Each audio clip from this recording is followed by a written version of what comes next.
खुलुमबाय गोजोन फुंबिलिनि बयनिसिमबो गाहाम हामलायनायखौ जासिहरनाय थाबाय आं सिबिरानि ब्रह्म आसा खालामो नोंथांमोनहा गासैबो मोजाङैनो दङ नोंथांमोननि थाखाय आं गोदान मोनसे भिडिअ लानानै फैबावबाय अन्नानै भिडिअखौ जोबजासिम नायलांदो सान जायोब्लानो रंजा बाजा मोसानाय मेथाइ खननाय मेल मिटिंफोराव लोब लोब सुबुंनि बाहागो लानानै रंजानायजों समायना महर लायो बिटिसिनि बिसायख'थिया नाथाय हर खोमसि जायोब्लानो गिथावना महर लायो हरनि समाव केम्पेइन खालामनाय रां राननाय बा रां राननायनि सन्देह खालामनायखौ लानानै रायजो राजाजों लोगोसे बेरेखा दोलोनिया नोजोर लाखियो जायनि थाखाय हरनि समाव दावराव दावसि जानाया बिसायख'थिनि समाव बांनायखौ नुनो मोननाय जायो थिग बेबायदिनो आरोबाव बिटिसि बिसायख'थिखौ लानानै गोबां हिंसायारि जाथाय जाबावदों नाथाय बे खेबाव UPPL आरो BPF नि गेजेराव दावराव नङा बे खेबाव एबसुनि मावख' आरो गारि मथरखौ बुफाय बुसि खालामनाय जाथाय जादों बेनि अनगायैबो BJPनि सायावबो गाग्लोबनाय जाथाय जादों रामफल बिल दखरा एबसुनि सिङाव थानाय गसाइनि सोना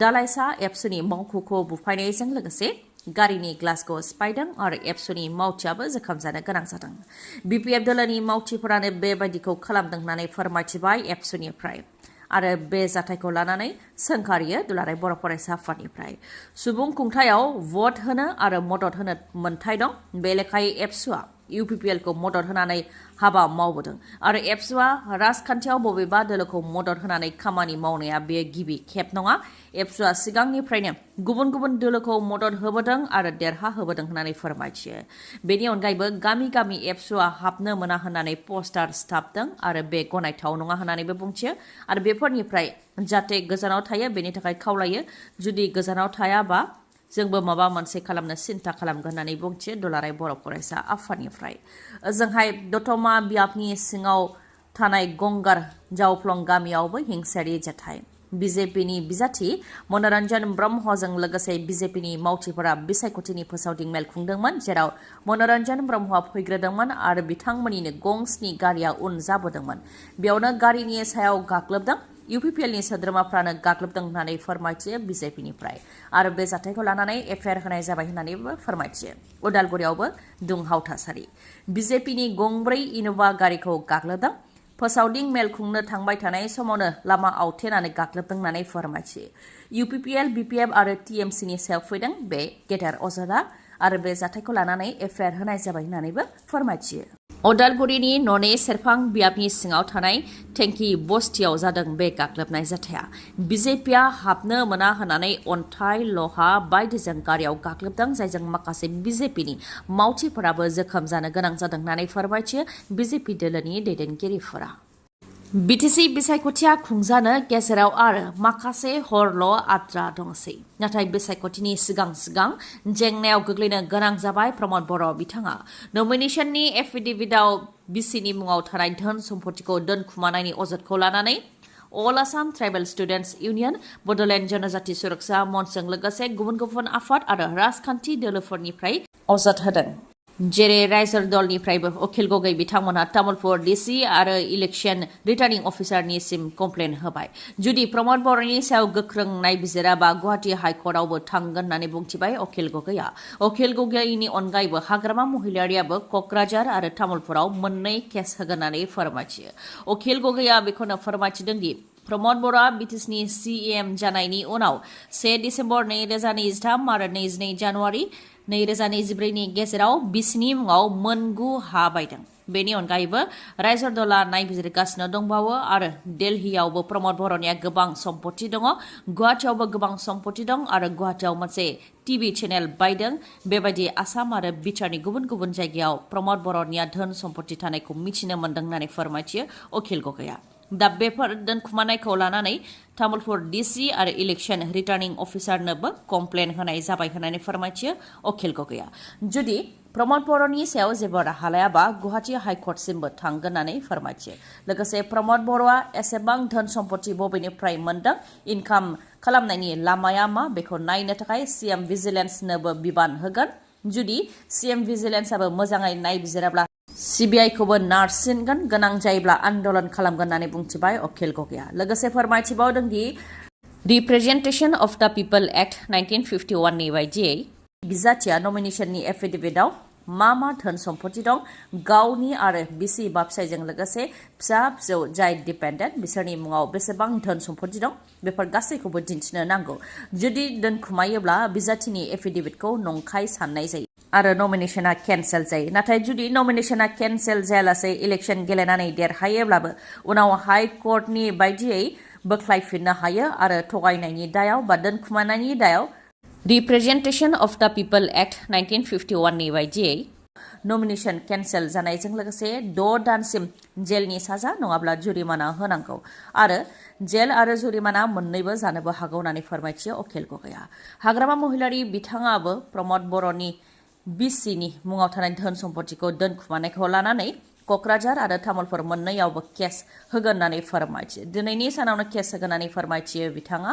इलेक्शन कमिशना आयेन बायदियै राहा लायो लाया बेयो बिथांमोननि खोथा। नमिनेशन होनाया केन्सेल जायाबाबो बुंनांगौ जेबो गैया मानोना प्रमद बर'आ मोन्नै बियाबावबो जेननो थांगासिनो दं होननानै बुंथियो हाग्रामा महिलारि बिथाङा आरो क'क्राझार आरो तामुलपुर बे मोन्नैयावबो दिनैनि सानावनो बिथांनि हेंथा बा प्रमद बर'नि हेंथा केस होनाय जागोन होननानै मैयानि सानाव बुंथियो हाग्रामा महिलारि बिथाङा। बिसायख'थिनि फोसावदिं मेल खुंनाया जोबथा समसिम सौफैबाय। 22 सेप्तेम्बरावनो बिटिसि बिसायख'थिया जागोन आरो 26 सेप्तेम्बराव सोरनि सोरखार जामारगोन बेखौ रोखायै नुनो मोनगोन। जायखौ लानानै मोनफ्रोमबो राजखान्थि दोलोआ नारा नाथार नाजादों। थिग बिदिनो UPPL दोलोनि गाहाय प्रमद बर' बिथाङाबो बेहेरगाव, कालिंदुवार आरो सुख्लाय सेरफां बियाबाव बिटिसि बिसायख'थिनि गोख्रोङै फोसावदिं मेल खुंनायखौ नुनो मोननाय जादों।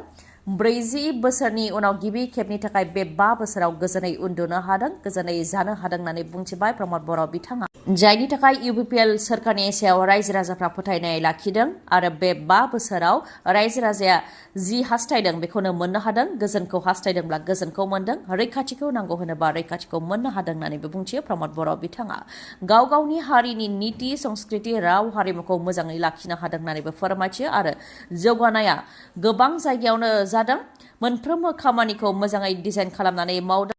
जायनि थाखाय लोब लोब रायजो राजाफ्रा ओंखारबोदों बेखौ नुनो मोनदों होननानै बुंथियो प्रमद बर'आ आरो बे बिटिसि बिसायख'थियानो हाग्रामा महिलारिनि जोबथा बिसायख'थि।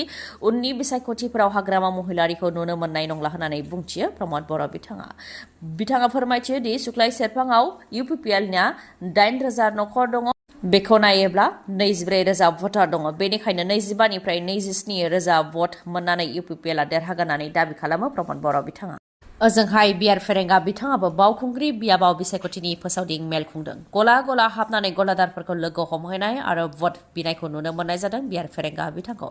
फेरेंगा बिथाङा बेखौनो फोरमायथिदों दि प्रमद बर'आ शान्तिनि दूत अदेबानि गोजोन लाबोग्रा बेखौ 26 हारि माहारिफ्रा गनायबाय। बिटिआर गोरोबथानि उनाव मोनफ्रोमबो हारि माहारिया बिबार बायदियै बिबार बागानाव थानो मोनदों। नाथाय हाग्रामा महिलारिनि समाव आसामनिफ्राय सिखिरि आरो एम्फौफोराबो बिटिसिआव फैनो साहस मोनाखैमोन होननानै बुंथियो बिआर फेरेंगा बिथाङा। बेनि अनगायैबो बिथाङा बुंथिबावोदि दोलोआव थानानै सोरखार दानो हानाय हायिया बेयो गेदेर खोथा नङा, नाथाय दोलोआव थानानै दोलोनि खामानि मावनायासो गुबै खोथा। बावखुंग्रि बियाबाव UPPLनिया 10,000 नखर दङ आरो निसिमायाव 10,500 नखर दङ। बेनिखायनो बावखुंग्रि आरो निसिमायाव 30,000 भट मोननानै UPPL दोला देरहागोन होननानै दाबि खालामबाय बिआर फेरेंगा बिथाङा। हाग्रामा महिलारिया सराइबिल, नाग्रिजुलि आरो सुख्लाय सेरफाङाव बिसायख'थिनि गोख्रों फोसावदिं मेल खुंदों।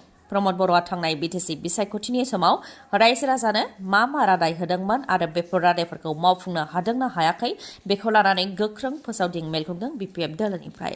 प्रमद बर'नि थगायनायखौ बुंनानै फोजोबनो हाया, गोबां थगायदों होननानै बुंथिबाय BPF दोलोनिफ्राय। जेराव रायजो राजाफोरखौ थगायदों, फरायसाफोरखौ थगायदों, नखर नखर साख्रि होनो थाखाय रादाय होदोंमोन, सोलायनायनि मुङाव बा परिबर्तननि मुङाव गोबां रादाय होदोंमोन, नाथाय उल्थायै बिटिसिनि पावार एन्ड फांसन बा गोहोखौसो गैया खालामदों होननानै बुंथियो। जायनि थाखाय रोजा रोजा रायजो राजाफ्रा हाग्रामा महिलारिखौ नांफिनगौ होननानै बा हास्थायफिननानै ओंखारबोदों होननानैबो फोरमायथियो BPF दोलोनिफ्राय। बेफोरनि अनगायैबो भेन्सार फरायसालिनि फोरोंगिरिफोरखौ थगायदों, गंसेबो फरायसालिखौ सोरखारि खालामनो हायाखै, आबादारिफोरनो ट्रेक्टर राननानै होनो रादाय होनानै थगायदों, 2025 मायथाइनि गेजेरावनो 100% इरिगेसन सिस्टेम बानायनो रादाय होदोंमोन। बेफोरनि अनगायैबो tribal university, NIT, organic university, Bodofa Upendranath ब्रह्मनि मुङाव कालचारेल कमप्लेक्स बेफोरखौ बानायनो रादाय होदोंमोन, नाथाय गंसेखौबो बानायनो हायाखै होननानै बुंथिबाय BPF दोलोनिफ्राय।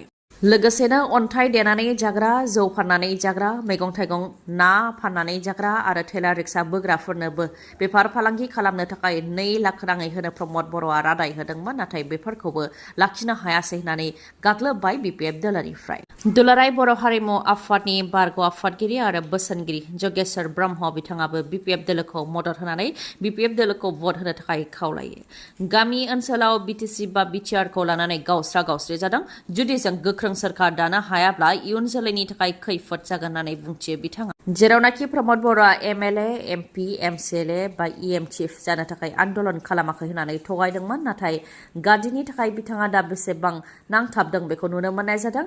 दफाफोरा आखरे मावफुंजायाबा आसामनि मन्थ्रिनि न'नि लांगोनायावनो गावनि जिउखौ फोजोबनानै लागोन होननानैबो बुंथिदोंमोन। नाथाय दा इमप्लिमेन्ट जायासै। बेनि अनगायैबो BTR खौ 2 बोसोरनि गेजेरावनो सुइजारलेण्ड बानायनो रादाय होदोंमोन होननानैबो बुंथियो बिथाङा। BTCआव BJPनिनो सोरखार जागोन आरो CEMआबो BJPनिनो जागोन। जोंनो BTCआव BJPनि सोरखार नांगौ। बे गोख्रों दाबिखौ खालामदों डक्टर हेमन्त बिश्व शर्मा बिथाङा।